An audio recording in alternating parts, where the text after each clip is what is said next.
c'est bien la pile d'un pont qui s'est effondré et non pas le tablier. Qu'est-ce que ça vous inspire, Michel Virlogeux ? Alors d'abord, moi je ne garantirais pas actuellement que c'est la pile ou le pylône qui s'est effondré, parce que il faut regarder d'un petit peu plus près. Alors en fait le viaduc de Paul Sévéra, le viaduc construit par Ricardo Morandi, est d'un type très particulier. C'est-à-dire que il y a des pylônes extrêmement rigides formés d'une espèce de V renversé et d'un V en position normale qui portent ce qu'on appelle un tablier. Un tablier, c'est là que roulent les voitures, formé de deux fléaux. Enfin, un de chaque côté du pylône. Et puis entre deux fléaux, c'est entre deux pylônes, il y a une travée qui est suspendue entre les deux. Bon. Moi, j'ai aperçu une vidéo où on a effectivement l'impression que c'est la pile qui tombe. Bon, c'est possible.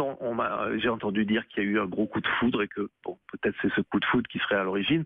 Ce qui est un peu étonnant. Normalement, vous savez, dans un pont en haubans, on a des paratonnerres en tête des pylônes qui normalement devraient protéger la tête de pylône. Est-ce que c'est vraiment la pile qui a lâché? Je ne peux pas le dire. Je suis pas sûr. C'est un ouvrage qui a 50 ans. Il a été construit, il a été inauguré en 67, donc il a même plus de 50 ans. J'ai entendu dire également que c'est un ouvrage sur lequel il y a eu beaucoup d'interventions dans le passé. Il peut y avoir un problème de vétusté, tout simplement. Je pense de vétusté. Moi, ayant entendu parler de la foudre, la première chose que je ferais si j'étais chargé d'examiner l'ouvrage, ça serait d'aller regarder la tête du pylône qui est tombé, puisqu'il y en a qu'un seul qui s'est effondré. Il y aura des traces. Les trois.